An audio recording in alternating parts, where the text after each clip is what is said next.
Yo, yo, yo, yo, yo. What's up? What's up? What's up? Give up the rock. Looks like we have three people already in the house today. So hello to all of you. We've even got some people in the chat. I've been offered $100 to take off my mask during this live stream. Um, it's not gonna happen, but it's hilarious.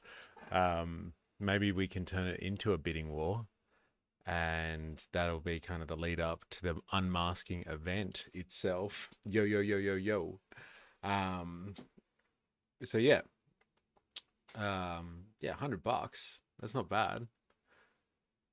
I wonder how much people would be willing to pay to see me take off my mask on a live stream.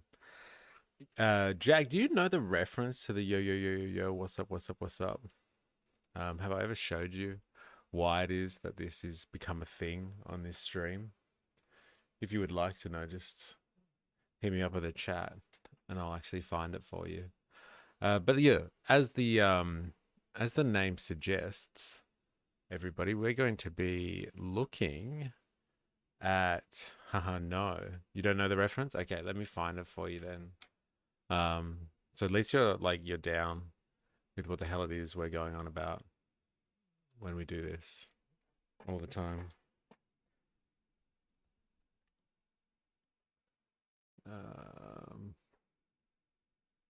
The Futurama reference, just so you know. There it is.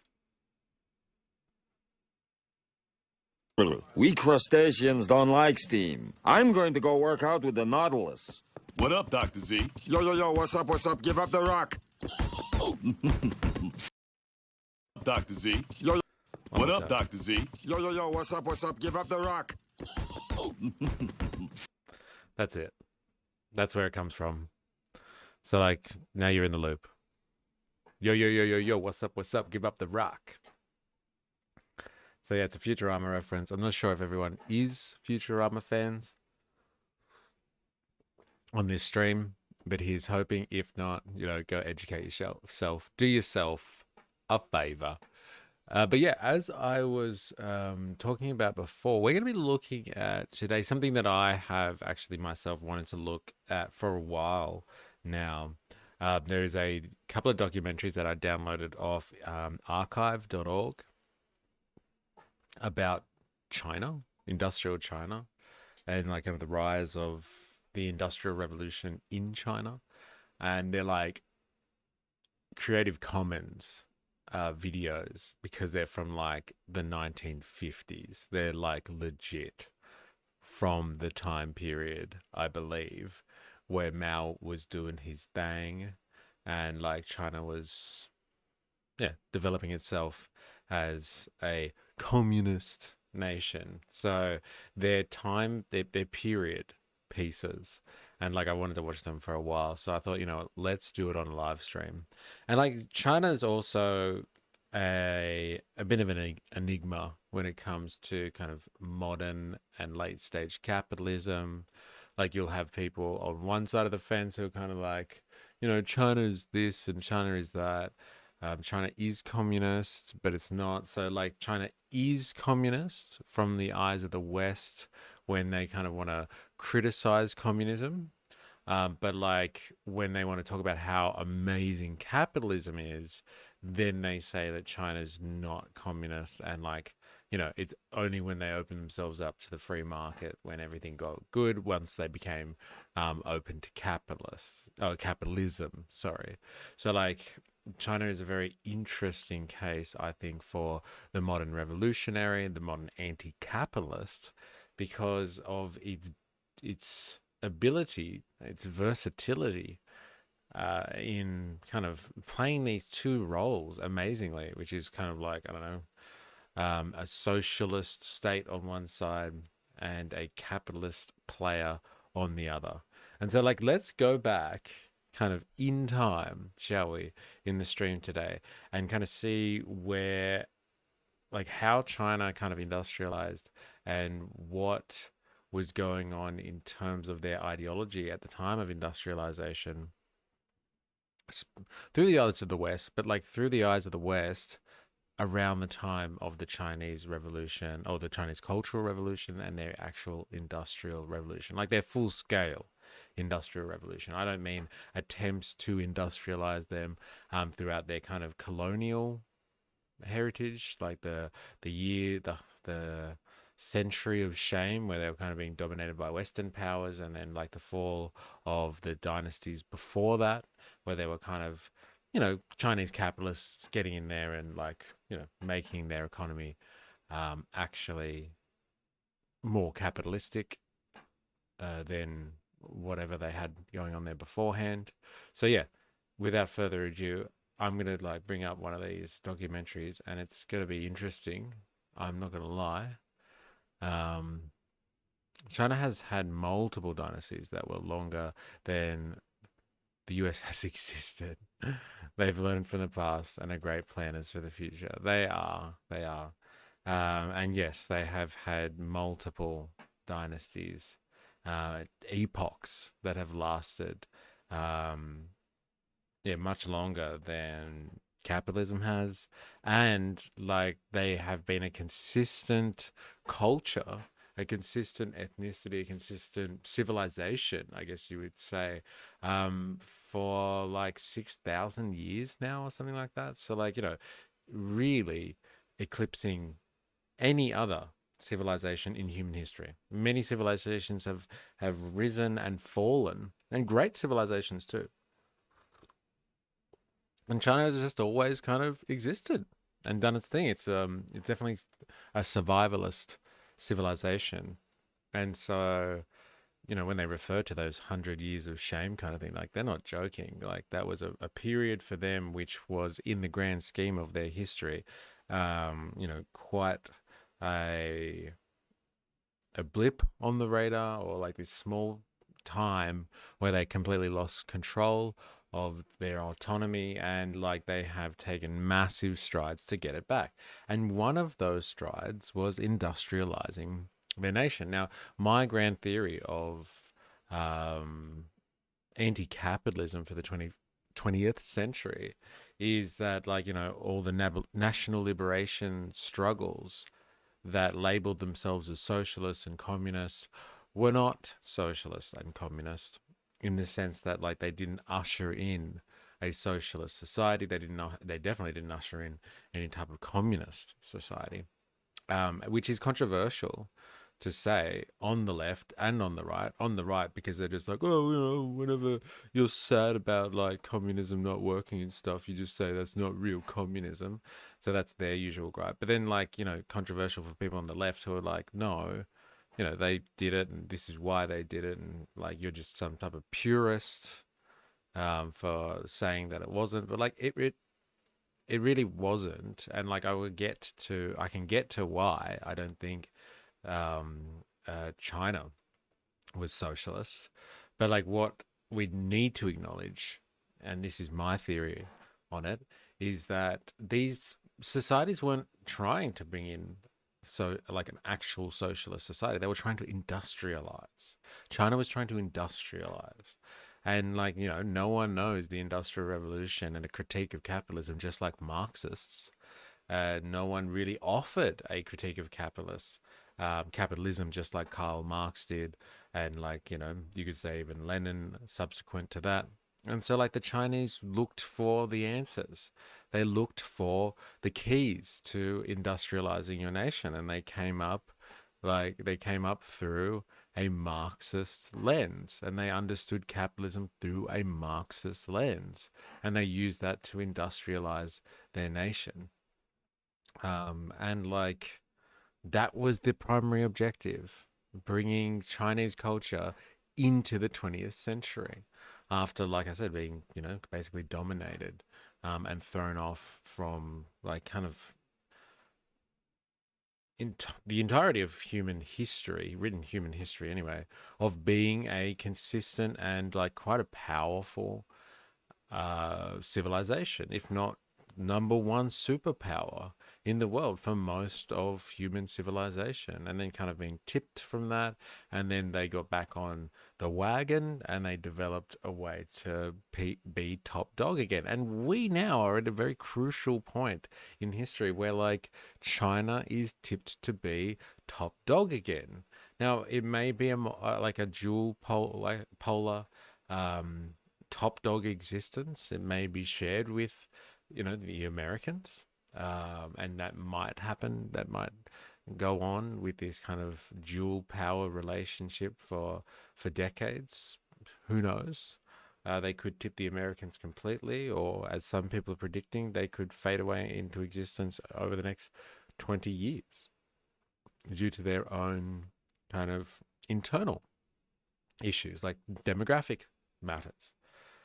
However, I think there needs to be an acknowledgement and an understanding out there that, like, they wanted to industrialize their society and catch up with the big players on the world stage.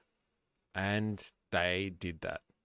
Now, the argument over whether they did that appropriately or not, now you can argue about that for days. Whether they did it humanely, whether they could have done it more sustainably, whether they could have done it more efficiently. That's what you can really argue about for days. But I think it's quite clear that their attempts in the 20th century were primarily to industrialize and bring their society into the 20th century. And, like, who can blame anyone for that? Like, it doesn't take a lot of an understanding of modern history and global politics, so geopolitics, since, World War II, when America became top dog, to know that, like, 20th century capitalism, from the American sense, was all about keeping countries undeveloped so they could be exploited by the global market and a capitalist machine at large. And so, like, China wasn't going to have a bar of that. They wanted to make sure that they were able to get in on the industrial game. And so they did what they needed to do that. And so if they did that via Marxism or socialism or communism or some other ideology, they would have done it either way, or they would have done it anyway. And they did it. And so I think we need to spend some time, like, kind of acknowledging that and looking at that. So let's look at this awesome, I hope it's awesome, I've got high hopes, documentary from, like, the 50s, I think it is. So it's like kind of a primary source, I guess you would say. And, like, let's see what they kind of have to say about China and, like, how China was kind of developing at that time. It's only 14 minutes, so it should be, it's digestible. But, like, it's gonna be old school, so I'm excited about that. Let's have a look-sees, shall we?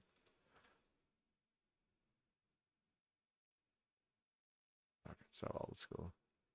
It's so old school, it's not even working. Oh, fantastic. That'll be right.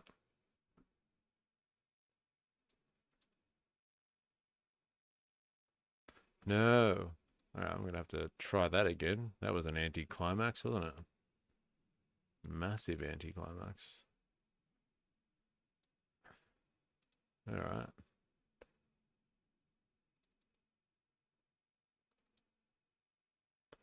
China. Where are you? Here we go. Let's try that again. There we go. Tell me if you can't hear it properly, please. My sound's been playing up a bit.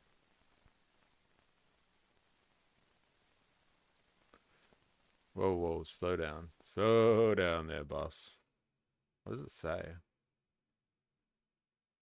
The film you will see shows signs of progress in Red China today. How good's that? Red China. But no film can adequately convey the human misery and suffering that have been the price of progress. The price we pay for progress. Huh? No film can say to what extent progress has occurred as a result of or in spite of dictatorial rule, or what the course of progress might have been in China that was free.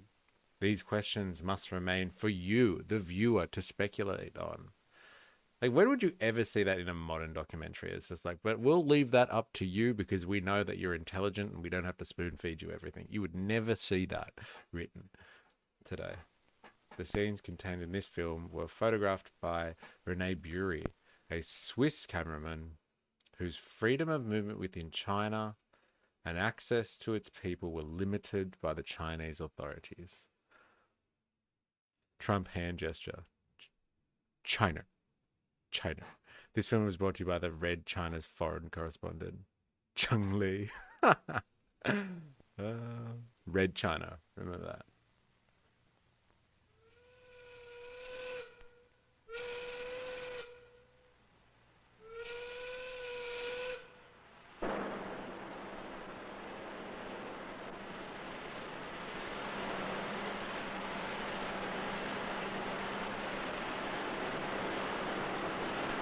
(1967), 57 or 67? I can't see that properly.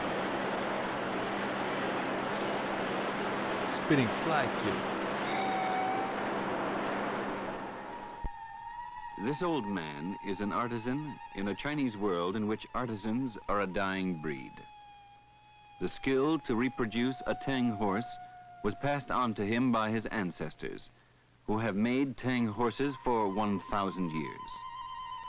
Imagine if, like you started up some business with your family or something, like something and sons, or whatever the cliched term is. Imagine if you guys had been doing that for 1,000 years. For 1,000 years, we have been doing this trade. That's mental. That's mental. And this paints the picture of what Jag was saying before about like how long they have been kind of, their dynasties go for, their culture has been in existence, kind of almost without any type of interference. And like 1,000 years doing the same type of skill set, it would be ingrained in your genes.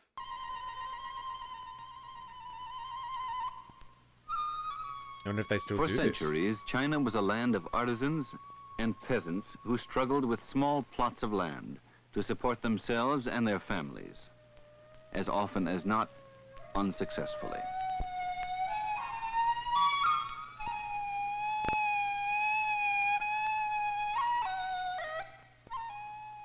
The emperors, living in the Forbidden City in Peking, were remote figures to the peasants and did little to improve their condition. This is not all ancient history, for until well into the 20th century, China was a land which stood still. The civilization which once designed complex astronomical equipment for charting the stars had not moved beyond the Middle Ages. When the outside world did reach China, it was to exploit the people. Yeah. The introduction of industry benefited foreigners, such as the British and Japanese who built the factories. It did little to change the ways in which the people of China had always lived.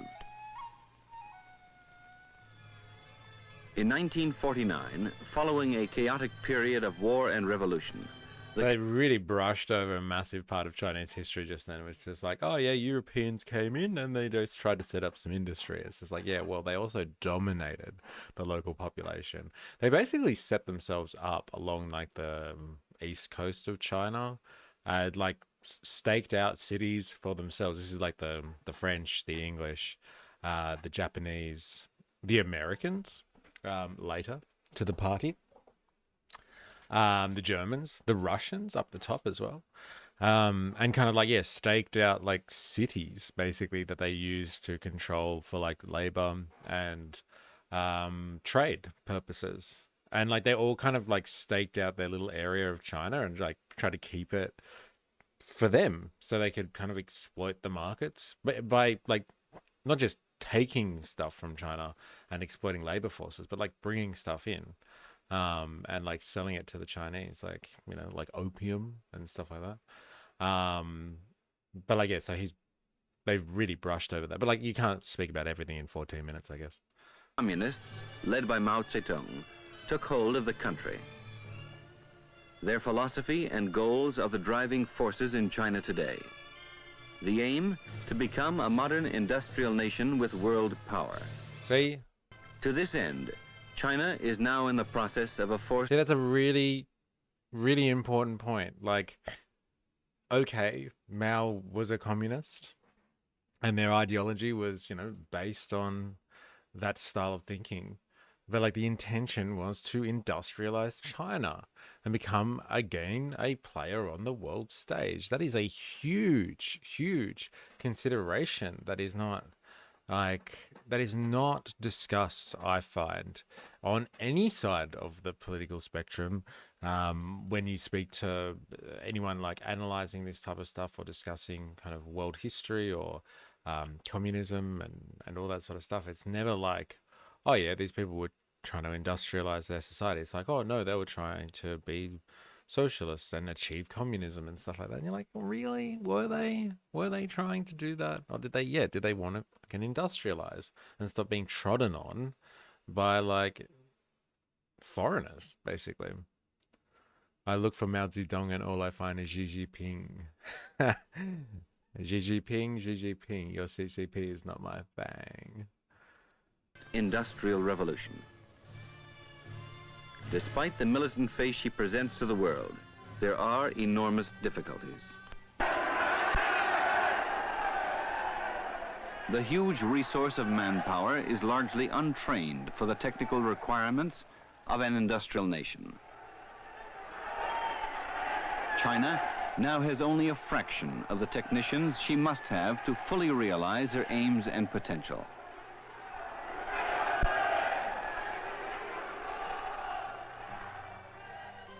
China has the resources for industrial growth: petroleum, uranium, coal, and iron.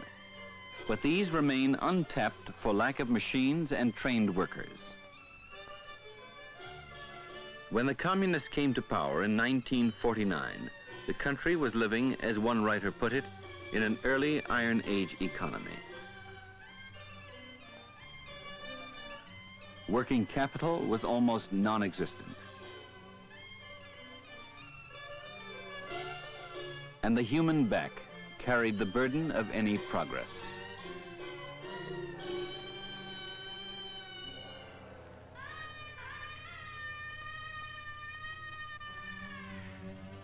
One of the regime's first moves was to bring all of the country's industry under state control. Production goals were established by Peking, and loyal party members became the new management, replacing the former owners. The workers... That's how you socialize the means of production. So they, for a long time, they kind of kept the bourgeoisie around, like the industrial capitalists. And that was like Mao's deal, right? It was like, to anyone that was against like foreign powers and like were pro-China, like were able to stay. So that included the bourgeoisie. And so you had like the national bourgeoisie kind of represented by the nationalists who escaped to Taiwan after they lost to Mao's forces. And like he kind of made an agreement between like kind of, I think there was 4 sections of society: the proletarians, the peasantry, the bourgeoisie. I can't remember what the 4th section was. It evades me. But like, if they were Chinese and they were going to help develop and it sparked this industrial revolution, they could stay. But like at one point, obviously, they did kind of take ownership of the industrial plant and like kind of put people that were faithful to the party in place of the old bourgeoisie, the old industrial capitalists. But like, you never know if like a lot of those industrial capitalists themselves, if they stuck around and they were powerful and they were there necessary, right? Because they knew how to run industry. And so they were integral to what they're describing as a society, which was basically untrained in industrialization. Like they might have even become heads kind of and like prominent figures within the centralized party anyway. and maintained or retained their positions because they were valuable. They had the knowledge of industry. Were told that their obligations were to the state. Then, in the 1950s, the Soviet Union began pouring in financial, technical, and scientific aid. The first objective was to build up heavy industry. Modern steel mills were built and expanded. For in order to produce machines, to industrialize, a nation must first have steel. Steel. While Chinese production figures are generally inflated, Western experts acknowledge that steel production has increased by more than 10 times since 1949. Heavy industry began to develop on a large scale. China was developing the capacity to produce complex modern machinery. How good's the music? It's so good. The development of transportation was another requirement for industrial growth. It's funny because the Europeans had already started, I think the Russians had started already building railway lines in northern China, kind of to suit their own purposes. It must have been for some industrial purpose, maybe even like mining. But yeah, the Russians had started already building, and so they would have expanded the railway connectivity. And like, look at them now. Look at China now, like the leaders of the world in terms of public transportation and rail infrastructure. Like, no one does rail like the Chinese. And like, rail is like the signature of the industrialized world in terms of like transportation. Like, people had always had maritime means of like trade and moving goods around. That had always been a thing. Horse and cart were always a thing since time or civilization started. But like, you know, if you want to put down a signature in terms of transportation, economic transportation, like you can't go past the railway infrastructure. And like, they are the dominant player in railway infrastructure in the world now. Like, yeah, no one does rail like the Chinese. So like, I guess they who control the rail will control the world economy. And that has been a pretty interesting pattern since industrialization. So I guess you could just boil it down to that if you really wanted to. I remember reading a book about the October Revolution, so the Russian Revolution, and like it described, and it constantly went through the book and like pointed it out wherever it could, was like this was a revolution, the Russian Revolution being, was done on the back of the train. So like trains moving people, moving goods, moving armies, moving information around Russia, allowed the Bolsheviks to kind of do their revolution. The spice melange. What's that? Pray do tell for us. Pray do tell. The new mile-long road and railroad bridge across the Yangtze River is a dramatic example of China's progress in this area.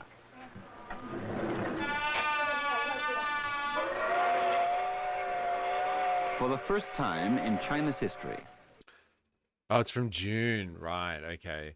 He who controls the spice controls the universe. Well, yeah. He who controls the railway infrastructure at the moment seems to be on top economically.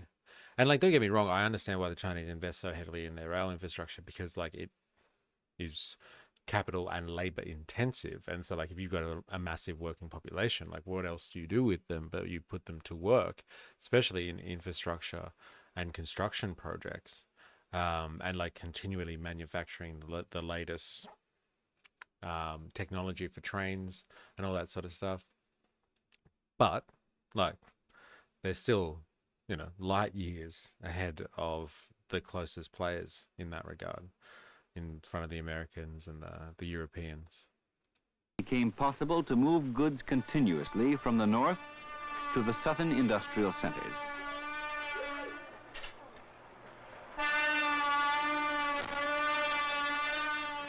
Another assault on the transportation problem was begun in China's Detroit. China's just Detroit. This auto plant at Changchun in Manchuria produces about 30,000 liberation trucks a year.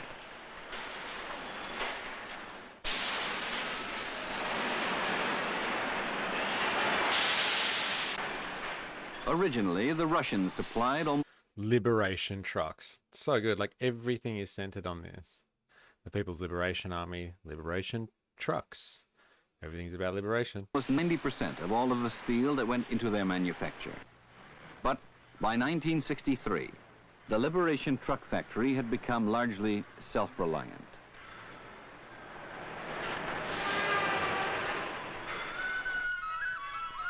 There is no such thing as a private car in China today. All cars and trucks are owned by the state. Isn't that amazing? Wow. And while there are trolleys and buses on the streets and roads of China, much older forms of transport still dominate the scene.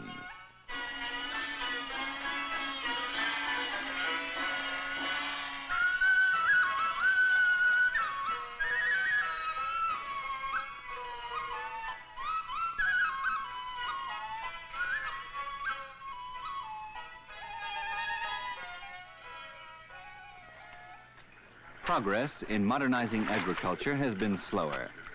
The Chinese farmer today is still relatively untouched by the Industrial Revolution. Yet the country's greatest need is to constantly increase food production to support an ever-growing population. Tractors are being built, but a 9,000-mile trip down the whole length of the country failed to show them in meaningful numbers. Though the principal effort of the state has been to develop heavy industry, the consumer has not been entirely overlooked. Many new textile factories have been built since 1949, some of them using equipment entirely produced in China.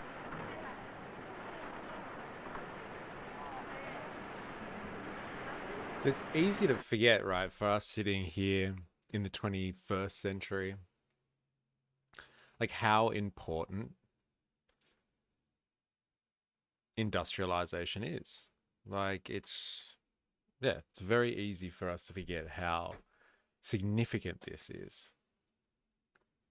That like you would have to have a plan if you wanted to do something like this, like what China is doing. You would have to have an actual plan of industrialization. You can't just make it up overnight and leave it kind of to the whims of the free market, I guess you would say. Because like kind of they missed that opportunity. They weren't there industrializing during the 1850s like much of the Western nations were. And so like if they want to play catch up, they got to do it in a certain way. They've got to push together forward with a plan and not just leave it up to kind of, you know, the invisible hand of the market, let's say. And I say that sarcastically because like, you know, if they left it up to like kind of the market to decide what was going to happen to China and like let foreign investors come in, which is what was happening at the time. It wasn't just everyone isolated doing their own thing in their own national interest. They would have just become kind of another third world, slowly developing nation, very, very slowly developing nation. But they concentrated their efforts through the state and were able to produce their own industrial sectors and like apparently produce the industry even without the help of the Russians, which were instrumental at the start, which is very, very interesting. It really shows you that like if you want to do this, and there are a lot of countries today that will have to go through a form of industrialization to some extent to bring them up to speed, I guess, with the rest of the world economy, if that's their choice or if that's their inclination. Then like they really have to plan it. They have to plan it. And so like there is a real myth out there that like things don't get planned. Like if anyone has worked for the government, if anyone has worked in government, even in a free market system and a free market society, there's a lot of planning that goes on to subsidize industry and the private sector to ensure that things are done in a progressive way to help the growth of the nation. And so like they just did that completely, the Chinese, as opposed to kind of doing it where necessary in a free market society. But like planning is incredibly important. And like if you asked me kind of like in my opinion at the moment, from what I know, like what is the way forward for free market societies? It is like taking things progressively off the market and becoming more and more of a planned economy. The fact that people leave out of discussion of communist socialist experiments, the main objective was industrialization because they had to play catch up. It was planning to be state capitalist, not communist socialist. Yes, yes, it was definitely state capitalist. Now, I'll give you the definition of what state capitalist is because, like most people that say that, have absolutely no idea what it is. They're just like, oh, yeah, it's state capitalist because the state runs something that works within a capitalist framework. And so it's state capitalist. And it's just like, well, yes, that is one interpretation of it, and you can use that. But like, by that definition, and as I was saying before, most countries would be state capitalist because they have the state interfering in the market to a certain extent and planning things and subsidizing certain industries. Like, the amount of subsidies that come from the US government into the agricultural sector in the US, you would basically have to make the argument that they're state capitalist if it was just, oh, the state gets involved in kind of, the market, and like delivering kind of delivering goods to the market, etc., etc., etc. But like, why the Chinese were state capitalists is because they didn't abolish the wage labor to capital relation. So most of the Chinese industrial working class and the agricultural class were wage workers. And a capitalist system, or capitalism, or capital as a mode of production, is defined by the development of an exchange society. So having a system of exchange and commerce develops to a certain point where people have to exchange in order to survive. So they produce products, goods, services, what have you, that are alienated from themselves. So they're not producing for themselves and then selling the extra stuff or whatever is superfluous to their own needs. They aren't producing anything for themselves at all. They're in a system of exchange that is so highly developed that they exchange their labor and then they get things back from the exchange process in order to survive. Now, wage labor, that system of wage labor, is what gave birth to capitalism, or facilitated capitalism, or people to make capital, and then that developed into industrial capital.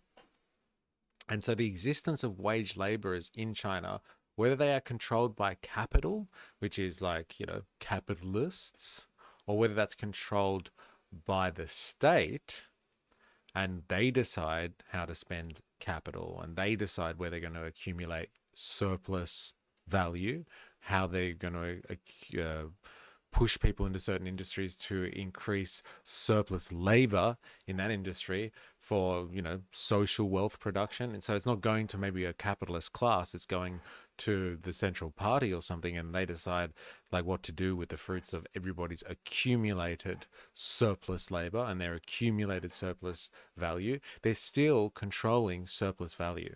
And so like the only difference is that like in a free market society or in a Western society, that surplus value is basically, it's free market players to decide what to do with that surplus value for the most part. But like in a state capitalist society, it's the state that decides what to do with the surplus value and the surplus labor that comes out of the wage labor system. And so that's why they are state capitalists. And I think that's an important thing to grasp for us as revolutionaries, for us as anti-capitalists, that if you really want to be anti-capitalist, if you really want to revolutionize the mode of production, not just society, but the mode of production itself, you have to do something that undermines the wage labor system, that undermines a system that is predicated on exploiting labor and like paying it for its subsistence. So paying it just enough for it to survive or for it to live comfortably, however you want to call it, and then taking all of the surplus that it produces, or that surplus value that it creates from working additional hours beyond its own needs, you'd have to undermine that relationship somehow. That's how you would attack the mode of production, which is capitalism. That's how you would be anti-capitalist. If China is to build a modern economy, she must train skilled technicians in large numbers. And this she is desperately trying to do. In 1952, the Institute of Iron and Steel in Peking enrolled 400 students. In 1965, there were almost 6,000. Train your labor force, see? You've got to train your labor force. Future metallurgists and chemical technicians are being trained. Capital relies on labor. Like, I was having a discussion with someone, like I guess a right-wing person in the comments section recently, and they were just like, capitalism, capitalists, they do all the stuff, they take all the risks, they do all the hard work kind of stuff. And like, they're like, and if it wasn't for capitalists, then you wouldn't have labor. And I was like, well, no, actually, it's actually the other way around. Capital exists because of wage labor. Wage labor existed before capitalism did. Like, people did get paid for their work. Not everyone like worked like that. It was a small margin of society that worked off labor, and like the system wasn't built around wage labor. But like, wage labor became more and more increased and more at the disposal of capitalists, and then that system developed that way. And so like, the Chinese, they understood this. They were studying Marx. They were studying like his critique of capitalism, or his understanding of capital. And so they were like, okay, not only do we have to build railways and like invest heavily in producing our own industrial sector, producing massive warehouses and machinery, but we have to ensure the education of our labor force. And so we need engineers, we need scientists, we need technicians. This is where planning meets capital. And if you can state capitalism very well, and you can direct your labor forces and stuff like that, like, you can be extremely efficient at what you decide to focus on. Like, obviously there are drawbacks from that. Like, you can be too focused on efficiency and forget obviously about humanity. You can forget about like what other consequences might happen as a result of that, like the longevity of your own population. But planning the capitalist mode is a force to be reckoned with, as we are seeing now already. Capital just wouldn't work if it didn't require workers to offer their labor for a wage in order to subsist. Yes, that is as Marx would call it, is a presupposition of the capitalist mode of production, or like the capitalist system.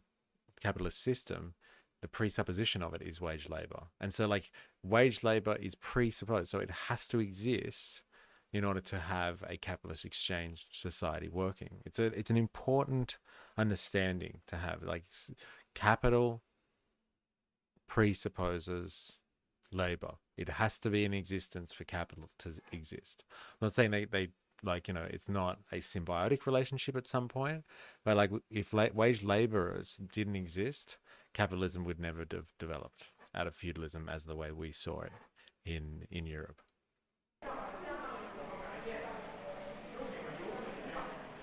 At the Institute of Petroleum, engineers are learning how to exploit China's oil resources.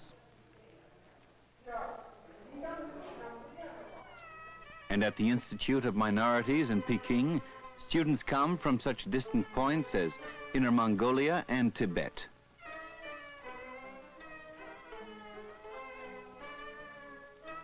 A prerequisite for any university education is a devotion to the political system. Students seldom express personal ambitions. They will go, they say, where the state thinks best.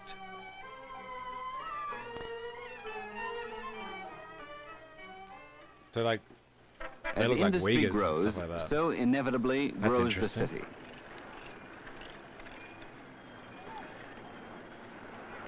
New factories need manpower, drawing people from the countryside.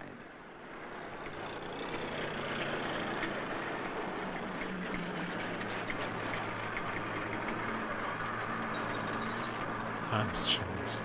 Yeah. Apparently not. The Industrial Revolution has dramatically changed the face and the nature of life in cities.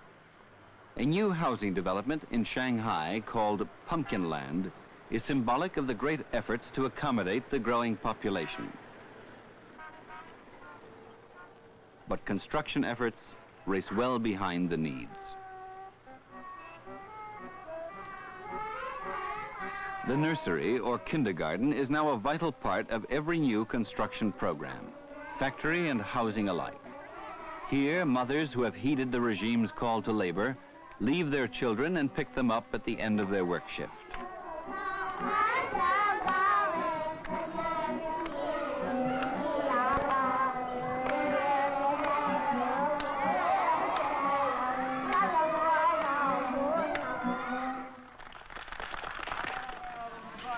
This fast-growing city population must be fed. And though the problem of food production is acknowledged by the communists, it is not evident in the major cities. Food stalls visited at random seem to offer abundance and variety.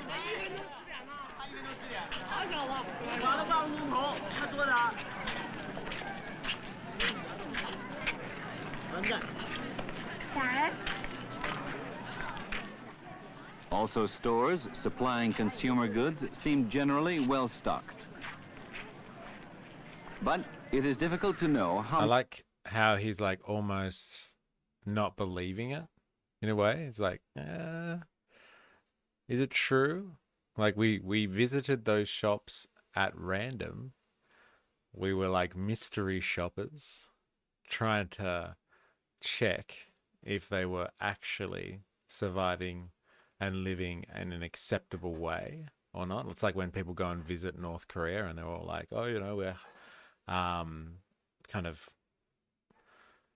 chaperoned everywhere, and like they put on show for like foreign eyes and stuff like that, like how abundant their society is, to try and make sure that any word that gets out is like how successful what they're doing is. So like, you know, these people are going out there, mystery shopping to check if the Chinese system is actually working and providing for everyone. And they seemed almost surprised. They seem that things are actually working over there. Much of these goods the average worker can afford. China's Industrial Revolution has given the city dweller leisure time he rarely enjoyed in the past.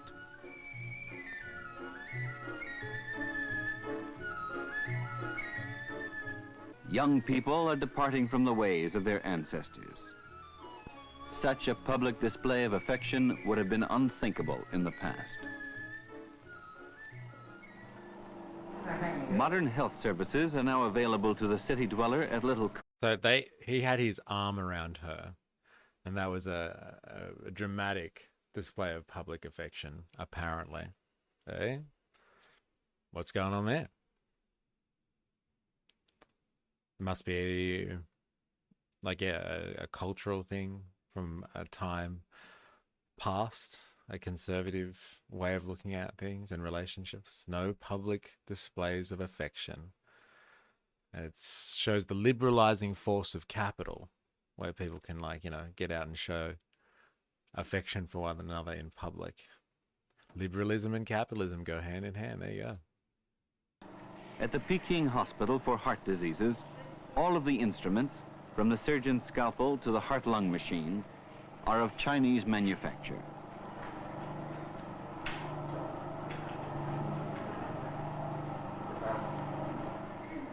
But the most dramatic example of China's scientific and technical progress came on October 16th, 1964, when she exploded her first atomic bomb. That's the signature, isn't it? Though the country has fallen far short of her popular slogan, Once you've gone nuclear, that's it. That's what it's all about. It's like you've got a nuclear bomb now, so you're not to be fucked with basically by other nations. Because if you want to go toe to toe with China, then you are threatened with nuclear war. There it is. Exhorting the people to produce 20 years in one day. And though the overwhelming numbers of Chinese are still untouched by the Industrial Revolution, she has made, as we have seen, some enormous strides.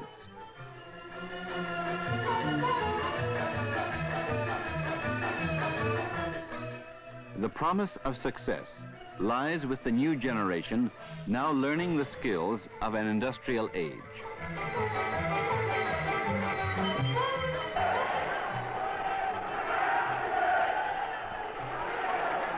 The evidence available to the West indicates that China is well on the way toward achieving her goal of becoming an industrial nation of international influence. The question that one must then ask is, how will she use this power when she achieves it? It's a good question. How will she use it? Is she going to use it like the rest of the imperialist capitalist nations? So they can exploit all of their neighbors and like reach out their tentacles throughout the world, exploiting other people's for market share and cheap labor? Well, the question is, have they been doing that? And like a lot of people will argue that, like China, did China build a port in Sri Lanka, and they're building railway lines in Africa and ports in as part of their Belt and Road Initiative and all this sort of stuff. And it's just like, oh, that's the sign that they're imperial.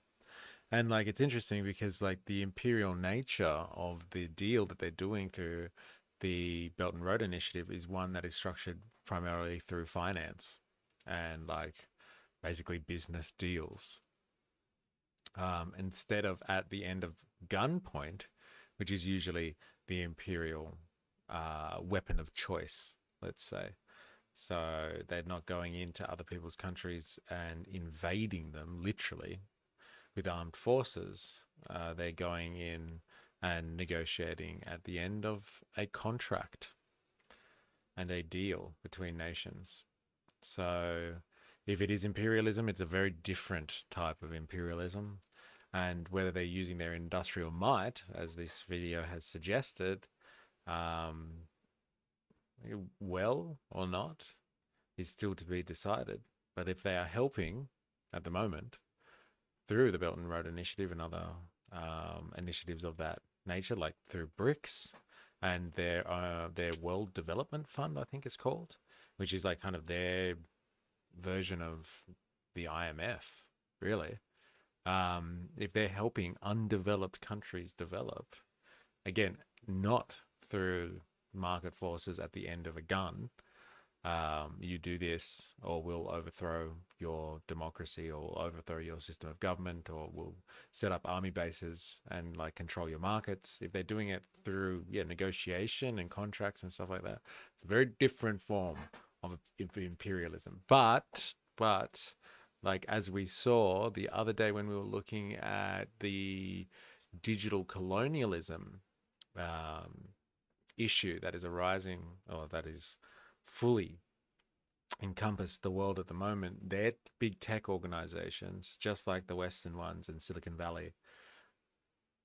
They are employing cheap labor to train their algorithms and their AI systems, by like going to places like Kenya, Sri Lanka, the Philippines, all the usual suspects in terms of cheap labor exploitation at the hands of capital. So, okay, yes, they're not doing it at gunpoint, but are they taking advantage and exploiting cheap labor through various consultancies or multinational corporations? Then it would seem they are part of that game too when it comes to the tech sector. Outside of that, I don't know, but definitely it would seem they're in on that game, just like their Western counterparts in the tech sector. I thought that was really interesting. I love the commentary, so British, and the music was hectic. China's Industrial Revolution. Yeah, the music was so good. So good. All right, so the next one I want to have a look at is Mao. It's one on Mao and kind of his impact on kind of China's Industrial Revolution. Obviously, it's like more impactful than just the Industrial Revolution. Like his is a social or and also a cultural revolution, thanks to his branding. But again, this is another period documentary, and so like almost a primary source, you could say. And so let's have a look, kind of how Westerners in the 60s again were kind of looking at what it was the Chinese were doing, but like specifically looking at like at Mao this time as the great leader, I guess, of the liberation of China, and the industrialization of that nation, or at least putting into motion the industrialization of China as we know it today. As we know it today, that's the main qualifier there. So let's have a look at this one. I've wanted to watch this one again myself, but I just haven't had the time to do it. So I thought we'd do it together. I wish I could read that legal notice. It's not like the other one. This is just about like copying it and how it shall be used. Usual intellectual property right claims kind of stuff. It's from Illinois, I think it says. Films Incorporated presents BBC TV production. Distributed by USA Films. Distributed by Canada, BBC Enterprises. Interesting.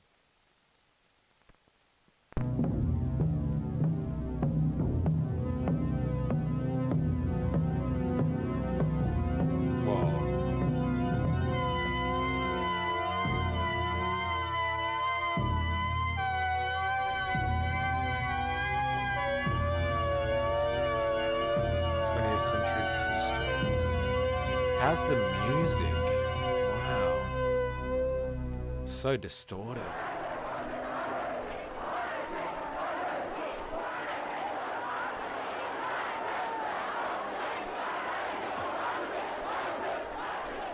This man, Mao Zedong, brought a country of 540 million peasant people into the modern world.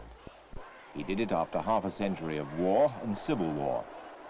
He used a mixture of nationalism and communism to bind the people together. He led the Chinese Communist Party for 42 years.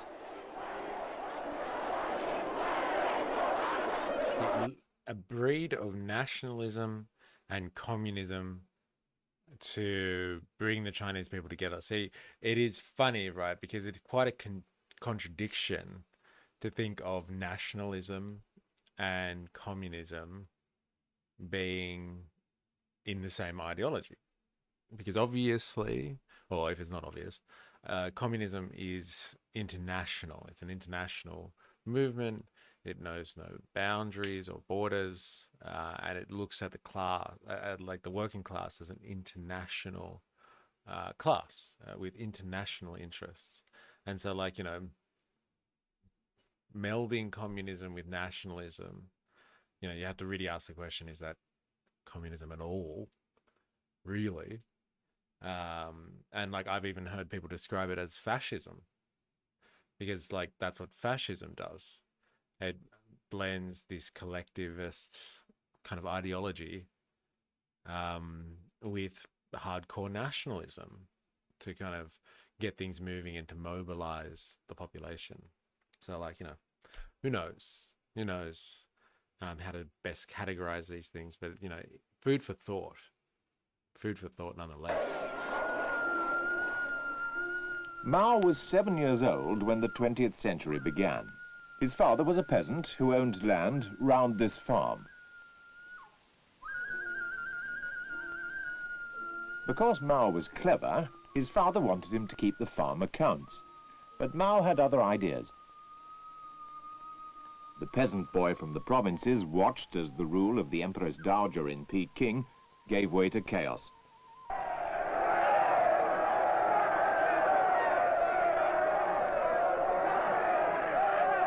In 1912, the Kuomintang was formed, a people's party under Sun Yat-sen. Mao Zedong, at first a student, then a teacher, then a librarian, read widely in history and politics. Librarian. He began to see how badly managed China was. Most of her... Isn't that interesting? So that's where it comes from. He's very well read, and like he spends a lot of his time staking out in rural China, like forming like reading groups and discussion groups so they can like, you know, speak about Marxist theory and like history and like dialectics and stuff like that. So I didn't realize he had a librarian background, and that's probably where he got access to all of this stuff. Because like, you know, it's easy for us to be knowledgeable today in the information age, but like, you know, how the hell did people get access to books back then? Like, it's not like there was public libraries all over China in the early 1900s. Ports and industries were controlled by foreign powers.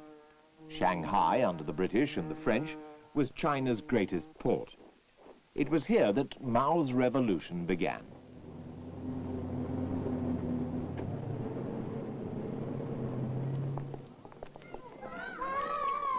In 1921, oddly enough, in a girls' school, the founders of the Chinese Communist Party met for the first time. Mao was among them. They agreed to join forces with the Kuomintang. Many parts of the country were dominated by local warlords. The Kuomintang army, now backed by communists, marched against them. Mao later went to the province of Jiangxi to organize a peasant army.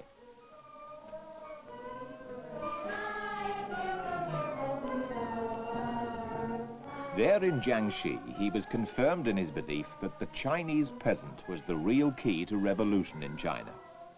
By 1927, the Kuomintang campaign against the warlords was well underway.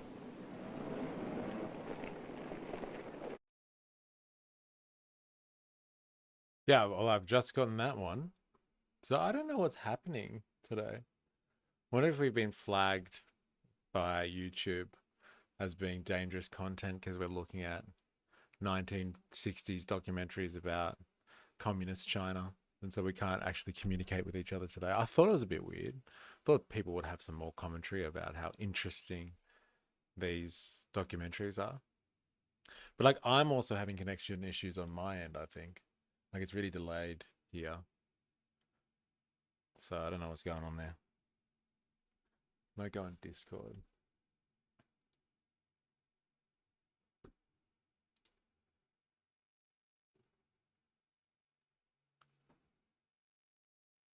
It's delayed. Ah, that's weird, isn't it? Wonder why.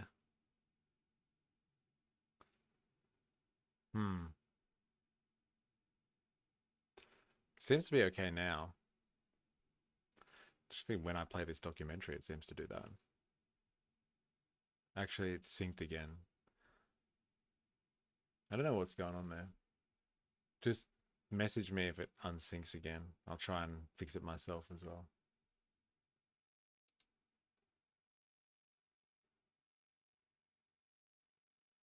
Yeah, I don't know. But jealousy of the communists within the Kuomintang led to a purge, and this spelt disaster for the communists. In a kind of night of the long knives in Shanghai, communist leaders were killed. Luckily, Mao was out of Shanghai. Some communists escaped to their few remaining strongholds, like Jiangxi. May I introduce to the audience the President of the National Government. The new leader of the Kuomintang was Chiang Kai-shek. Long live the Three People's Principle. Long live the revolutionary spirit of the nationalist China. Chiang hated communism. He ordered his troops to surround the communist bases in Jiangxi. They slowly tightened. Yes, they do, don't they? Yeah, well, obviously Monty Python got it from somewhere. And it was this type of 1960s documentary style, apparently. It's interesting. the noose in a series of extermination campaigns.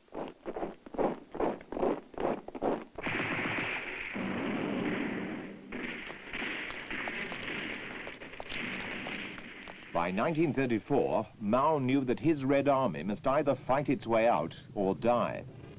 So 100,000 set out on the legendary Long March, a trek of 6,000 miles that took them a year. Alright. I'm gonna try and fix this. I will be right back. I'm gonna see if I can fix this. Give me a second.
I'm gonna try and... So, bear with me. I want to fix this delay issue. Apologies. Not display.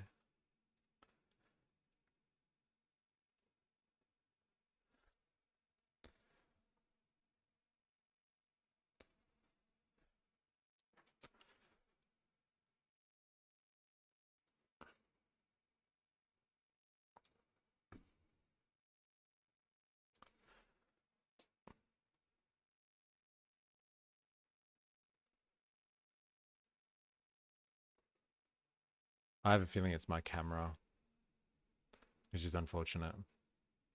But it is what it is. Alright, let's see if this helps it. Alright, where were we before we were rudely interrupted? So Mao escapes the purge by the nationalists, the Kuomintang, who hate the communists, and then gets surrounded in regional China, and then has to do the Long March, where he takes off to like northwest China and like stays out there for a while. It's synced. It's synced. All right, thank you.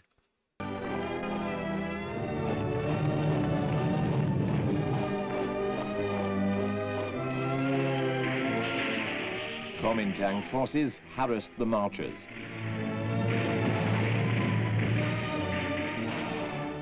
During the Long March, at a town called Sunyi, Mao was elected chairman of the Chinese Communist Party. Then, to avoid the Kuomintang, the communist armies split up. Mao led one army himself.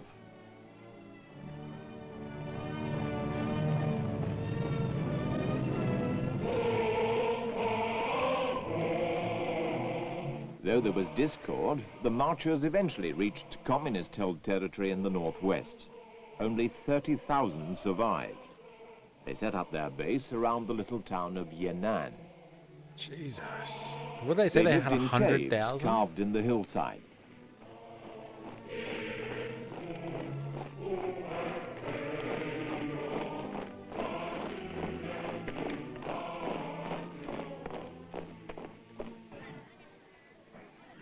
A young American journalist, Edgar Snow, managed to reach Mao in Yan'an. When he began to talk to me about his plans for the future of China and the revolution, at first it sounded fantastic because he had only this tiny little area and small band with him, but the way in which he presented his program and his ideas was so logical and so convincing that he in the end, had me believing that he was truly an exceptional person. Edgar Snow There you go. So he was a very convincing player, old Mao. Hey, he man with a plan. also filmed Mao's army.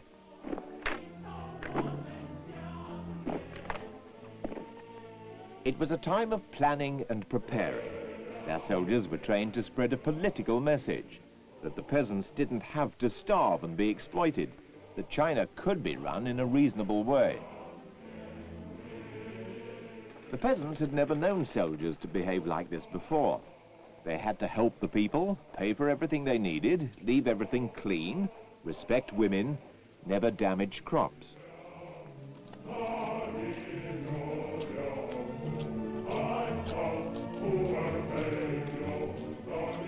In 1937, Japan began all-out war on China.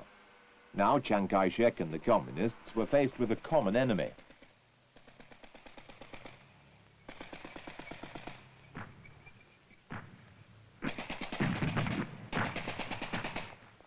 The communists called for a united front of all Chinese to fight Japan.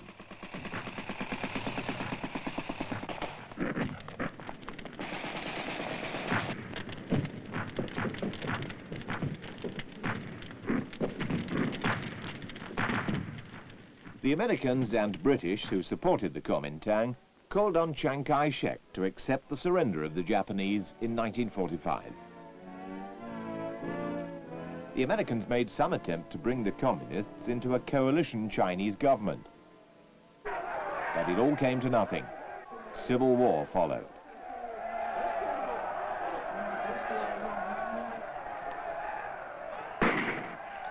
Holy shit. The Kuomintang at first had enormous superiority in numbers and modern weapons, but their forces were ill-trained and badly paid. By the summer of 1948, the Kuomintang army was losing ground. Shit. Mao alright. chose Lin Piao as his military commander to plan the final struggle. A few months more, and the Kuomintang was in full retreat. The remnant took refuge on the island of Taiwan, where the Americans continued to support them. No. Mao Zedong was approaching the moment for which he'd planned and fought for more than 20 years.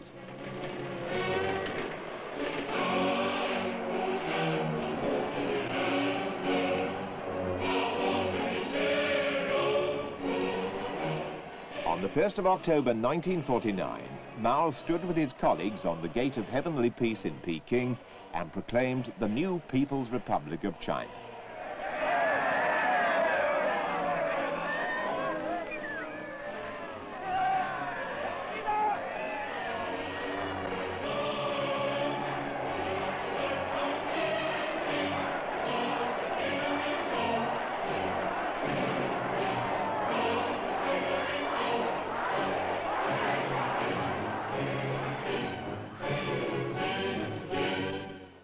October, The big month. problems were eh? daunting. For 20th century communist-style revolutions. Massive. October 17, I believe, is the Russian one. October 1st, 49 for the Chinese is where they take power. So yeah, basically Mao kind of, I think this is an important point that like I'm trying to make at the moment in a roundabout way anyway. In like a revolutionary struggle in any type of, I guess, political arena, there needs to be kind of October 2025 US. Yes, yes, yes, yes. I'm with you, Jag. Let us know when you need reinforcements. Yeah, could you imagine? Yeah. Well, like, you know, that thing that you showed us on Discord, Jag, with the way that they're treating the migrants at the moment, they're just kind of deporting anyone who looks Mexican. Like the correlations to what was happening in like out of Nazi Germany, like where they're just rounding up Jews and putting them in concentration camps is almost uncanny. And so like the description of like fascism in America is like, or the descent into fascism is like really, really hard to ignore now. And so like, you know, if the buttons are pushed in the right way and people are pushed to extremes, like, you know, you'll definitely see a revolutionary moment happening sooner or later on the American continent, whether that be through the form of civil war or not. But like revolution, as far as I'm concerned, um,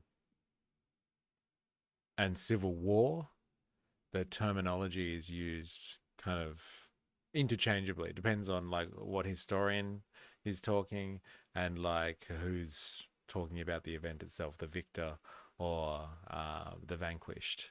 So like, let us know, Jag, and we'll all be on a trip over to the US. Apparently that Latino for Trump photo was edited though. Found that out later. Interesting. Very interesting. But like, yeah, look, there is a sentiment that I'm trying to find the right way of articulating at the moment, which is that a true revolutionary understands the pragmatism of the political scene.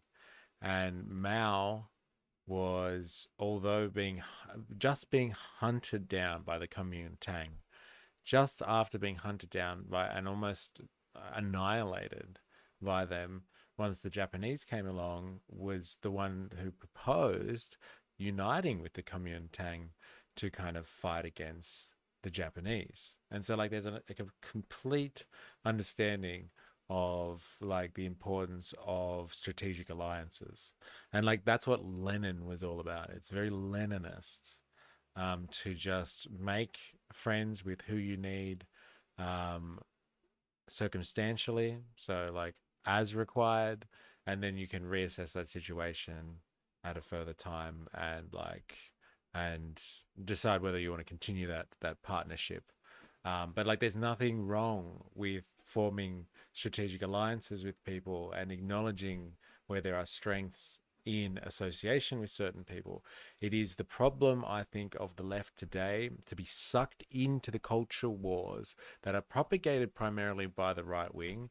And like we do not, or the left today seems to not be interested in making strategic alliances with other people in the working class, even if they are right wing or conservative or reactionary, for wins on the board for the working class. And I think that is wrong. And I think if you really want to learn some revolutionary lessons from people like Lenin or Mao for that matter, it is put your pride to the side and like ally with who you need to for the problem that you are facing at the time, and then reassess the situation once you're in a better position. But you need to move from win to win, not just die by your ideological sword for the sake of upholding your ideological preferences.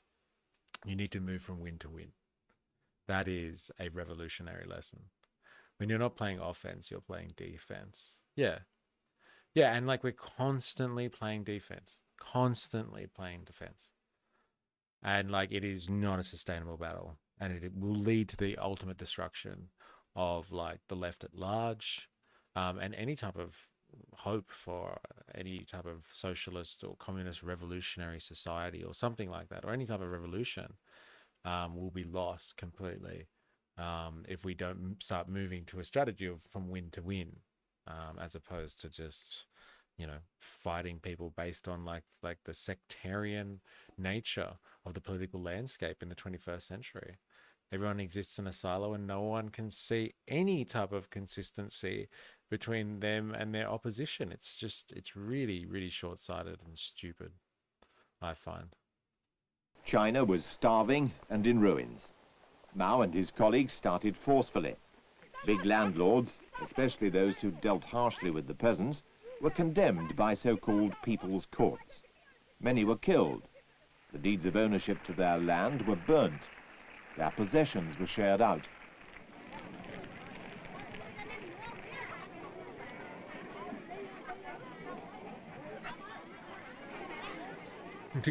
That guy. Many peasants received a plot of land for the first time.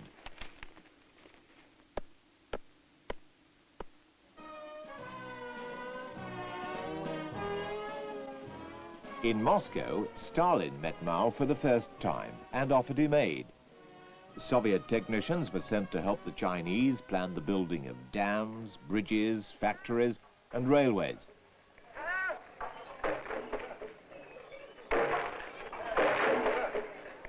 All manpower. Look at that. All manpower.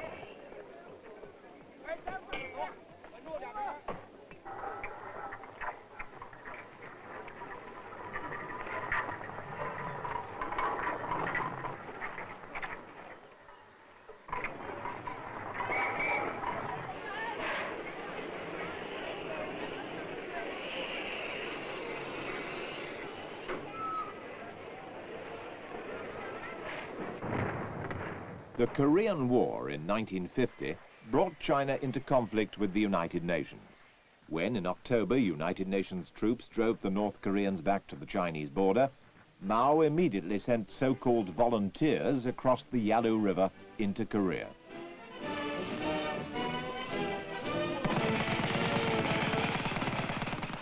At first, the Communist Chinese forces won great success against the United Nations. Inside China, the war sparked off a campaign against all foreigners.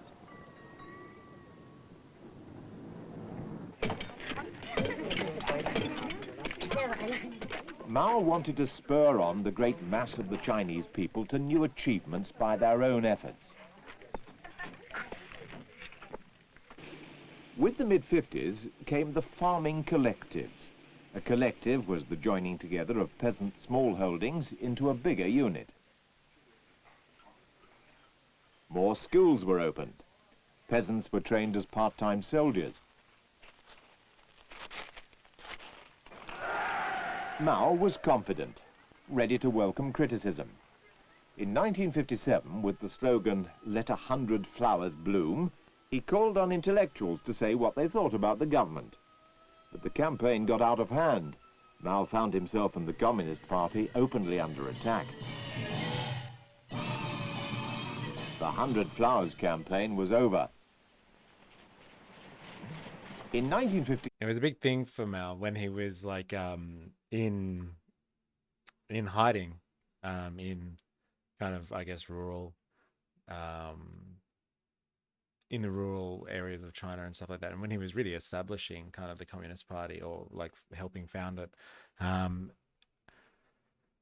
of the things that he talked about a lot was kind of self-reflection and like criticism and stuff like that. And like, you know, a revolutionary and a Marxist would use like kind of dialectics to analyze the situation and be self-critical and make sure that they're like looking at things from a point of self-reflection so they can improve themselves. And that was like a big element of kind of Maoism or Maoist communism, to get the followers or his followers and people of that ideology to make sure that they were constantly self-reflecting, let's say.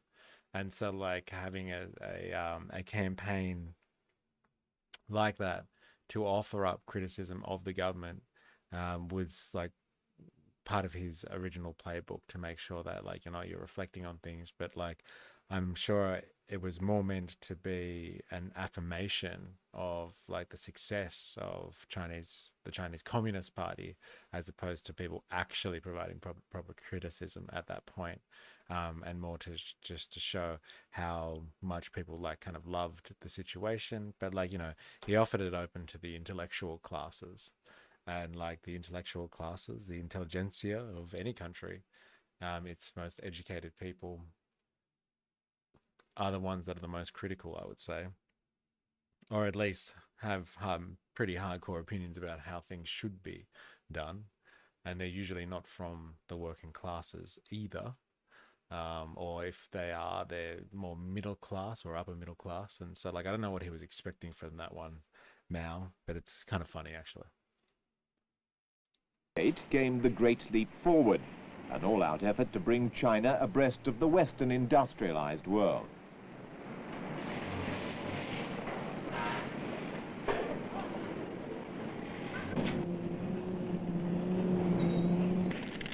Orders went out to create industry in the countryside.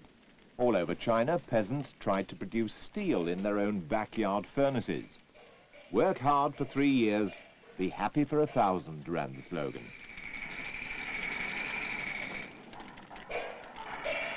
But the Great Leap Forward failed to produce the results that were hoped for. China just wasn't ready to carry it out with the speed the leaders wanted. So although Mao kept the key job of party chairman, an organization man, Liu Shaoqi, took over as head of state. The failure of the Great Leap was a setback for China, and 3 years of bad weather and bad harvests made matters worse. The people went hungry.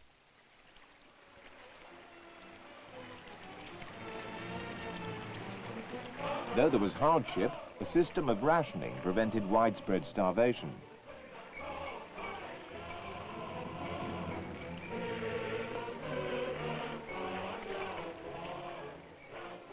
In 1960, Just for some context, okay, there is like kind of a lot of question marks over why they did that. Like when they were trying to industrialize the entire nation as part of the Great Leap Forward and really like focus on everyone being a part of the process, they had like these backyard furnaces where they were literally trying to make steel in like people's backyards basically, or in small scale production.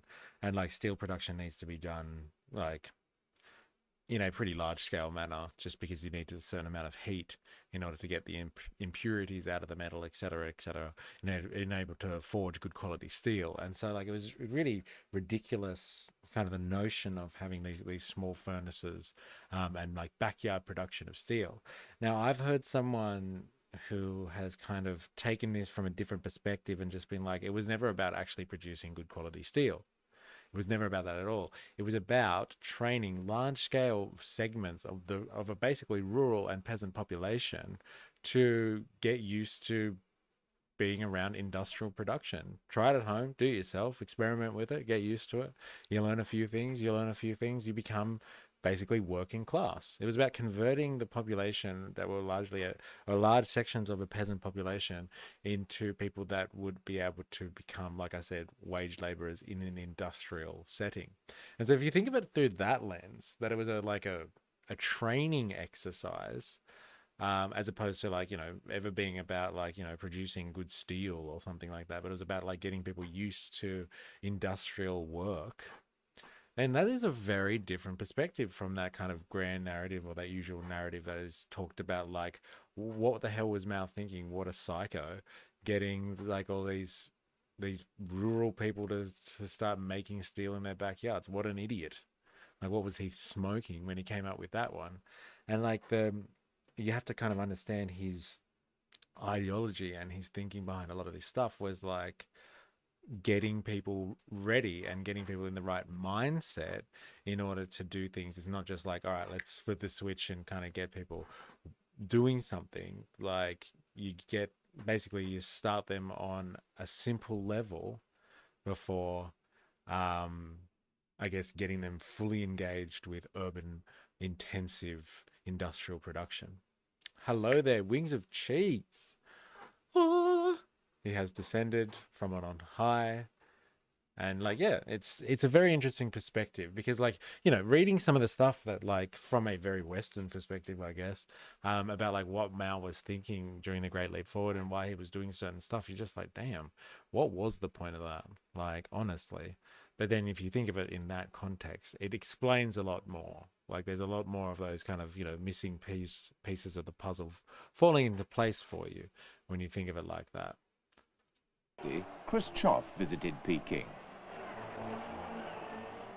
Behind the smiles, distrust and suspicion were growing between China and the Soviet Union. Perhaps China was advancing too fast.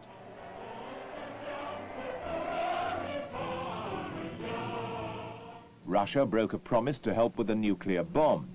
The split widened. The Russians recalled all their technicians and set back important schemes of industrial advance for years. Yet in 1963, without Russian help, China detonated her first nuclear weapon. Yeah, we saw that in the other one. Like, it's crucial, right? You join the ranks of like the most hardcore industrialized societies once you let off your own nuclear bomb. Like that's it. Like you've graduated into being one of the boys at the top of the global order once you can do that. And it's a symbol like, don't fuck with me either. Like, if you want to engage in relations with my country, there's no more of this like pushing me around and stuff like that. I've got a nuclear bomb now and I will fuck you up. So like obviously they were rushing towards that. That's probably why the Russians and them had a falling out. Maybe the Russians didn't want them to have the nuclear bomb, and so like they were cutting them off. The exact same thing is happening right now with the AI arms race. It's uncanny, the correlation. Like the Americans saw the Chinese coming up full pace and were like, oh, they're developing AI really fast. They're probably going to take over here. Let's start sanctioning them, or like let's start putting tariffs and sanctioning certain technologies so it can't go in to China. Let's basically cut them off from like the most advanced microchips. And then they successfully basically did that. China's been kind of cut off from the global system in terms of getting the high-end computational power that the Americans are able to deal with. And then DeepSeek comes out, and like despite the fact that they've been cut off, they're still developing AI, and they're developing AI that is competing easily with the Americans and has surpassed the Americans in terms of large language models. And like, they're proving that like, hey, again, like with the nuclear bomb here, it's just like, well, we are a player on the world stage, and if anything, we are more advanced in that regard. And so we don't need your microchips. Go yourself. We are heading the AI arms race now. And so like, yes, it is very, very, very similar, all this sort of stuff. But like, I find the nuclear bomb to be a little bit different. Yeah, the podcast conversation about this, it is interesting. It is interesting. But like, I would say the AI arms race is a little bit different because at least with the nuclear bomb, I know it's incredibly destructive and like it's not good for humanity at large. But like once you develop a nuclear bomb, like everyone will just kind of leave you alone, right? Because, no one wants to risk nuclear war. But like with the AI arms race, like I don't see anyone saying, "Oh, okay, you've got complicated AI. Like we'll kind of leave you alone then." Like they're going hard at each other now with kind of cyber security attacks and like flexing AI capabilities and all that sort of stuff. So it's a lukewarm war at best, because like the quality is not always going to be there because they're not training it well. They're doing it under a capitalist mindset, both parties. But like it's not a cold war because they are digitally going after one another. So I don't think the Cold War analogy works too well, and it's not the same as nuclear bombs like stop people from fighting, actually, in the sense that like two powers that have strong nuclear arsenals aren't really gonna go after one another directly. Within AI territory, there's only that. You can only go after each other personally in an AI arms race, and hence the Chinese through DeepSeek wiped out $1 trillion off the American stock market. Completely embarrassing the Americans, which is hilarious. Don't get me wrong. But like just showing that the American AI market is just not based in any reality at all. Any reality at all. So like our modern day version of China letting off nuclear bomb testing in 1963 is like them letting off DeepSeek and like blowing up the stock market in America. It's crazy. It's a bubble. It is a bubble. A ridiculously overinflated bubble because it's got no grounding. Like at least, if you had some perspective on it because you knew what, other people were doing, other companies were doing, but like they've been living in complete fantasy land over there in Silicon Valley. And like the Chinese have kind of given a bit of a dose of reality here, and everyone's just like, ooh, wow. It's not as precious as we thought it was. And like bigger isn't always better when you can have a bit of innovation. And that's capitalism 101 right there. Being innovative with the means of production that you have at your disposal, as opposed to just pumping more money into it.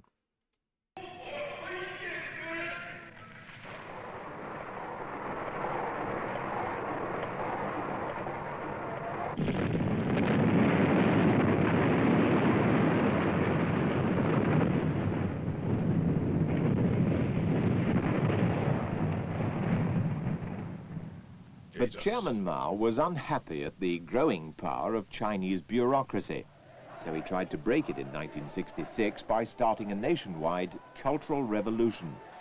In a little red book were set out his thoughts on how the people should live and work.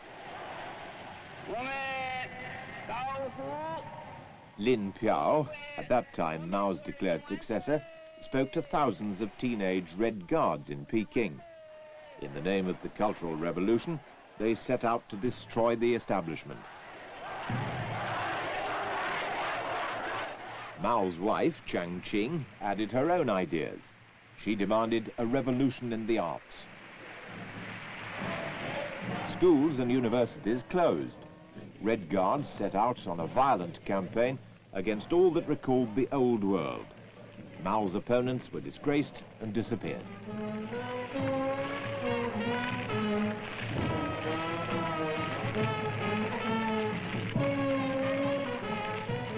But events got out of hand. There was only one thing to be done. The army was called in to restore order. So for years, the army took over in factories, communes, and colleges. 10月26号，工人解放军毛泽东思想宣传队进驻我们学校以后。 When all the chaos of the Cultural Revolution had died away, Mao sought to rally the country. Yeah, look, I don't know what's going on. All I've gotten from you is bubble, really. You're not being censored. I hope there's nothing controversial about my comments. I got October from you. Like, not a lot. I don't know what's happening here. Interesting, though, isn't it? What's going on there, eh? YouTube? Like, as I fixed the delay thing, I thought maybe it was the delay that was stopping people from being able to communicate because it's going through. Lower than the recommended. We reckon. Yeah, I don't know what's happening.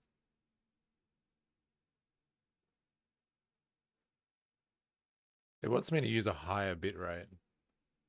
But like I've purposely chosen a lower one.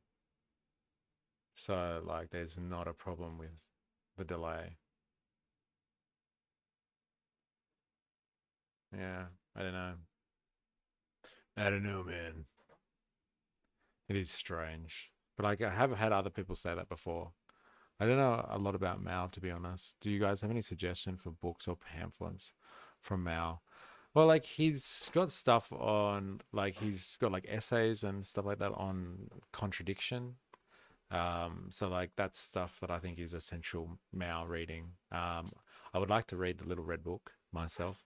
I haven't read it, but like I think that's very short and simple kind of reading. Yeah, on contradiction would be interesting stuff from his.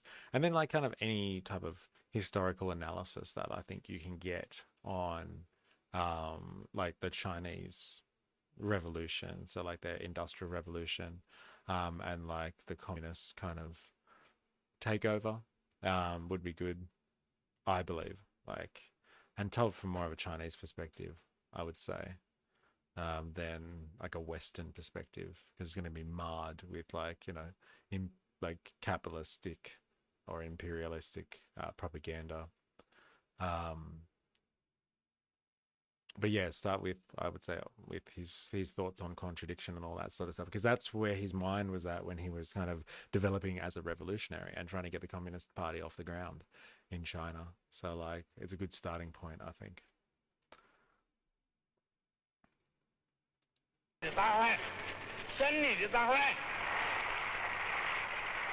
More important than the revolution in farms and factories was to be the revolution inside the new Chinese man. Meanwhile, so like this sort of stuff, like where he gets all like, you know, kind of a bit crazy with like trying to basically retain power, and keep it away from like the intellectual class and people within the Communist Party that were kind of undermining his rule. Basically, this is a little bit different in terms of he's already kind of revolutionized China as much as I think he could do at that point. And so like it's questionable whether or not that was conducive to creating a better society for China, or he's just trying to grab at power there. That's obviously debatable, but like, you know, it's not like his early years, and that's where I think you get some better Mao when he was really trying to become a communist revolutionary. Russians and Chinese clashed over border territories. Chinese leaders saw the Soviet Union as a growing threat. The newsreels gave voice to their fears. Our lives may be sacrificed, but not a single inch of the sacred territory of our motherland must be lost. So China began to cultivate relations with other governments. And in 1972, President Nixon of the United States went to Peking, ending nearly a quarter of a century of hostility between China and America. At last, at the United Nations in New York, Communist China took the seat that till then had been occupied by the Kuomintang, exiled in Taiwan.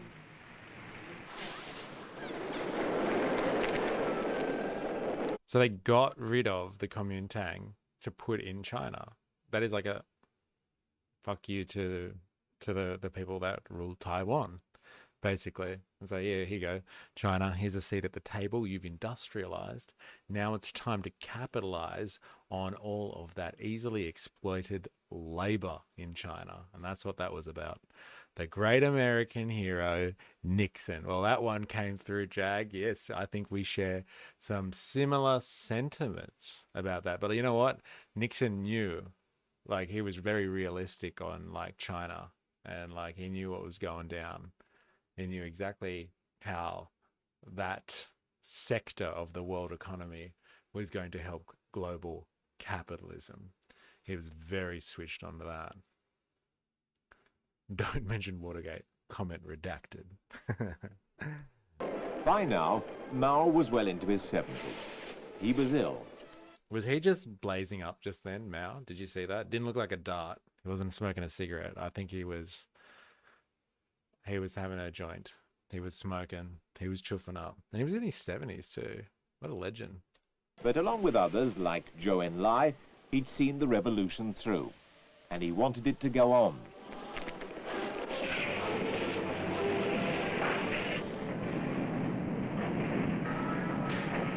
He firmly believed that revolution was vital to China's industrial progress.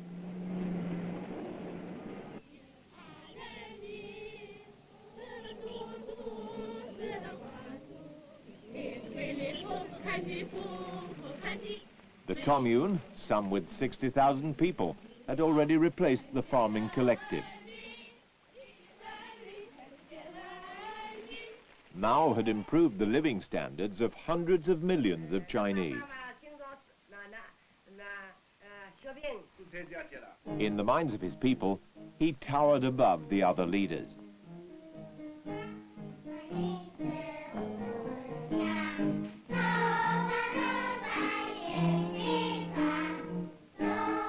The thoughts of Chairman Mao were the subject of children's songs. His political writings were quoted to support whatever policy or line the government decided to follow. Mao was still the great revered leader when he died in September 1976. That probably got his weed from pulp. I see what you did there. I see. That's pretty good, actually. When he died in September 1976. Those like his widow who used Mao's words to push extreme policies were soon replaced. The leadership of the world's largest nation fell to Hua Ku-feng. Yet it was a nation still dominated by the memory of Mao Zedong.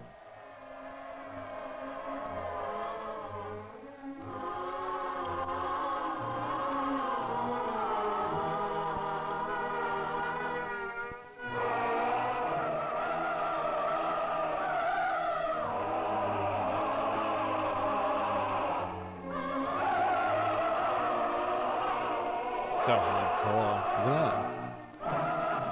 Looks like you were at school today.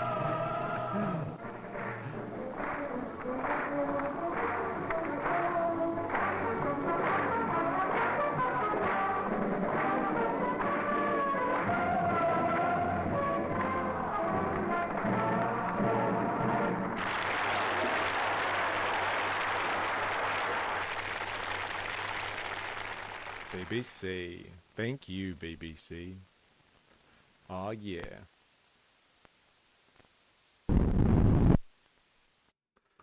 All right, that was very interesting. I'm glad we went there. I'm glad that we went there. I've wanted to watch those documentaries for ages because if anyone's familiar with my older content where I used to do like video essays and stuff, I used to take like clips when I talk about China from those documentaries, and I've just never sat down and watched the whole thing. So I've just like looked for good clips so I could like put some images to the craziness that I was spouting.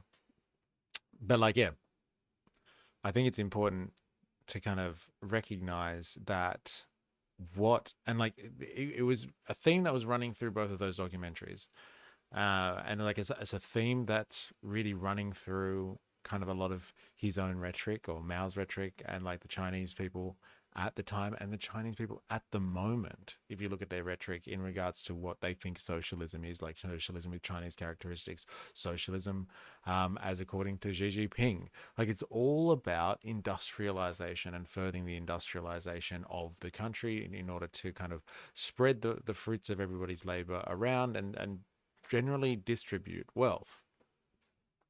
And so I think it's very important to keep that mindset all the time, so you don't get lost in kind of debates and discussions about like, well, no, what is really communism, or what is really socialism, and all that sort of stuff. Like, and like you can get sidetracked in those debates with people on the left and people on the right about like what real socialism looks like and why socialism has failed and why communism has failed or something like that.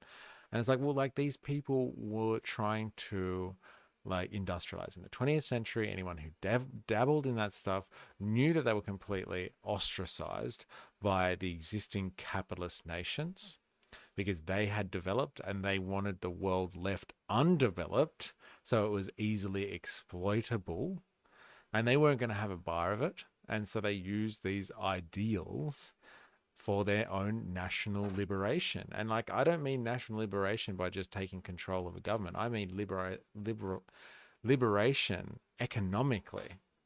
They didn't want to just have an army so they could fight off their opponents and rule themselves. They wanted to be able to compete on the world stage on an economic level, because that is where you get true autonomy. And like you could hear in both of those documentaries right at the start, it was like a lot of it was like, okay, we've started to industrialize now and we're doing it with Chinese products. We make the machinery that goes into this industrial production. We make the machinery that goes into our own military.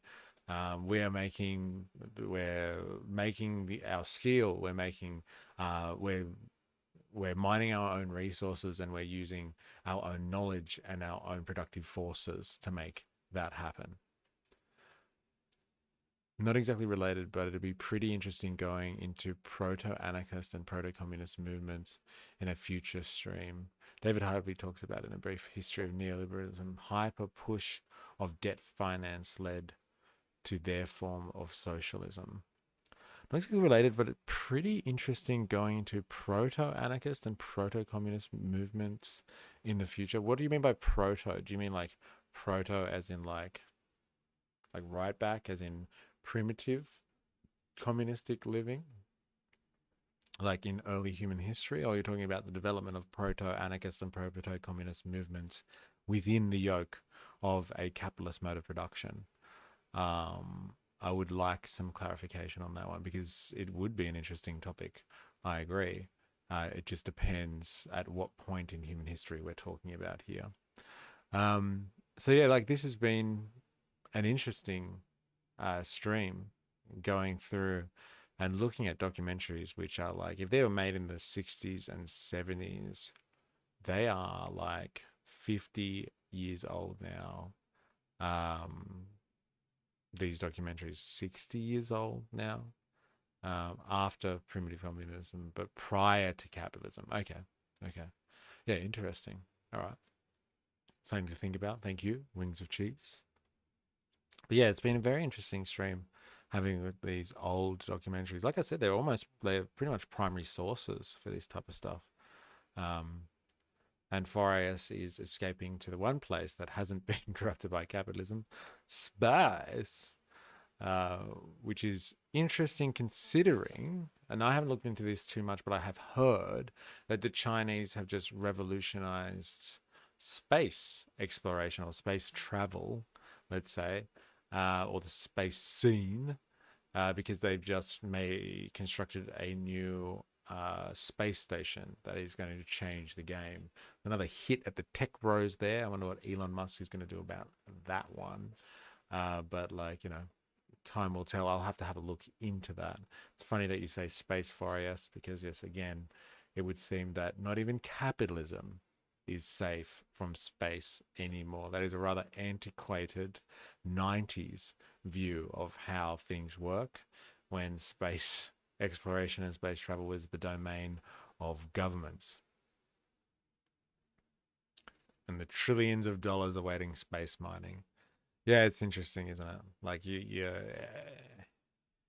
I'm sick of being like right when it comes to like when people talk about like why space fracking, when people talk about like, what's the motivation behind something, and like people are like, but space, man, like it's just for the betterment of the human race and all that sort of stuff. And you're like, no. We live under a capitalist mode of production. If someone's pouring that much capital into something and investing much of their labor force and their resources into it, there's a financial benefit there. There's some type of profitability that's going to come out of that.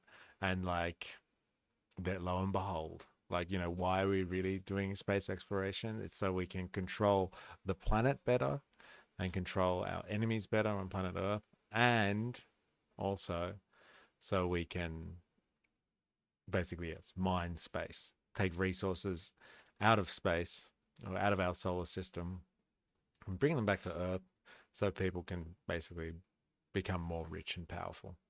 It's really sad development of humanity when like that's what we're going into space for. Like that is the new frontier, that is the new wild west. It's lovely. It is lovely, isn't it? It's lovely. Doesn't give you much hope for humanity, but we are revolutionaries at the end of the day. And then the Chinese solar panel plan for space looks really promising. Oh yeah, as in like mining power, like as in like getting power from space. That's interesting. That's an interesting idea. And like they do lead the world in that sense too, with regards to kind of looking at a more sustainable approach to energy consumption. It sends microwaves from the sun. That's interesting. Yeah. Again, they're at the forefront of that type of stuff. And like energy security in the 21st century is going to be, you watch that space, because like a lot of people call it, sustainability, and a lot of people just refer to it as sustainable development, and it's sustainable energy technologies and stuff. But it's energy security. That's the real thing in the 21st century.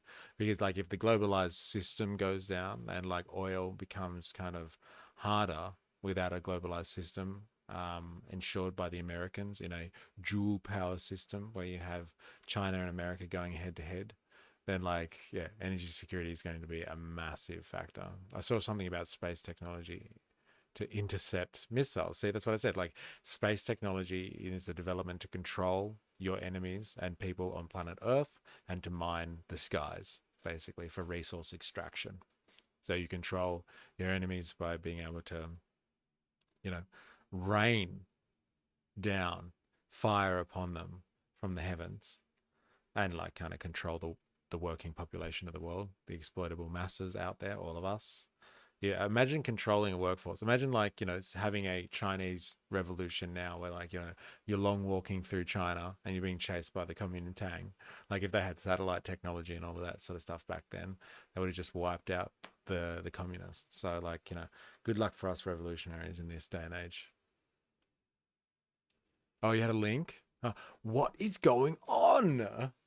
What is going on? There's something going on in the chat today, ladies and gentlemen. Like, keep an eye out for it. If you've been trying to like put messages through, you're trying to send links. Like, how many times have we done links before? And I've looked at stuff because people put links in the chat, and that's not working today. Something's going on. Something is going on. I don't know what it is exactly, but we are being watched. We are all being watched. You're all on a watch list right now, just so you know. I'm sorry. That is what worries me about Alex Karp and Planetia. Palantir. I'll have to look it up. But yes, I'm going to leave it there. We've done a bit of investigation. I want to do some more stuff on China, but like tomorrow, we're going to go over to Twitch to do the stream. And we're going to be looking at something that Jag actually put a link in the Discord just the other day that I think is very interesting. But like, I do want to do more stuff on China because like I'm not finished yet with like understanding kind of the history of the rise of like their industrial past. I want to go further back into the past now, like the Box Rebellion, the Opium Wars, all that type of stuff. And like the link is, where is it? In Meme Central? No, Stats and Chats. Here it is. It's one about Channel 5 with Andrew Callahan. Communist protests, mass deportation. So it's got to do with stuff that's happening in the US at the moment, with like Trump's deportation of all of the illegals, and like how akin that is to kind of fascism in a Nazi sense, really a Nazi Germany sense. And like, has anything really changed in literally 100 years? We're just getting kind of, you know, American style fascism now, as opposed to hardcore German style fascism under an outright Nazi party. So I think it's worth having that discussion. So we'll look at that tomorrow. Those poor 3% ruining the country. Yeah, right. Like having an other to demonize and attack is like such an important playbook, and it's been something used by ruling classes throughout like civilization, like throughout human civilization. You have a section of the population that you can demonize, and like everyone's just like, yeah, it is them, get them, like kind of thing, and they forget about like the actual problems being caused by a decrepit and corrupt ruling elite and establishment. But yeah, go after migrants, and like you can galvanize a lot of support around that type of stuff. So we're going to look at that tomorrow, and then I'll go back and to do some more of our history on the industrialization of China, because I think it's important to understand, especially given the fact that, yes, like we've been talking about, we're going to be living in a dual power world soon. And like, what will that look like, and what do we expect from a dual power world? Like, what type of hang-ups will the Chinese be bringing to the world once they are, you know, in pole position with the Americans? Or what are the types of things they're going to be bringing to the party? I think we need to look at their history to understand that properly, because we all know the American history or Western history as to why we got here. I think we know that one pretty well, but let's get more of a handle on the Chinese side of things. So yes, until tomorrow. So we're on Twitch tomorrow. We'll look at some scary deportation stuff that's going on at the moment. Thank you for everyone who's been in the chat. Looks like this stream has kind of had a pretty good run today, actually. Not sure if true, but I saw something that it cost 700K to deport 80 people. Going to be a big bill. But like, that's the thing, right? Isn't it? Like, it doesn't matter about the bill. It's just about making people angry and upset. And like, that's the great kind of irony of it, which is this exercise is supposed to help the economy and help like bring, you know, I don't know, jobs back to Americans and stuff like that. It's supposed to be an economic decision, and like, it's just going to cost the American taxpayer big time. So, but like, you know, people are going to make a lot of money in the deportation process, I'm sure. Yeah, it's been a great stream today. Jag, thank you. Reality Pixel Media, thank you very much for coming in, having a chat too. 4IS, Wings of Cheese, as always, gentlemen. Really appreciate everything. Ken Oath right at the start there. trying to bait me with $100 if I take my mask off during this stream. Unfortunately, it's not going to happen, but it will happen soon. So keep an eye out for that one. And the prison business is booming. Yes, it is. But yes, thank you for everyone who's contributed and anyone else who's just tuned in and enjoyed the ride. Thank you for coming along today. And until next time, please remember, I am, you are, we are a mystery. See you all tomorrow. Spewing, I missed most of it. Can't wait to see the mask off. Yeah, it's coming. It is coming. But yes, on Twitch tomorrow, if you are free, come and join us there. See you all tomorrow. Cheers.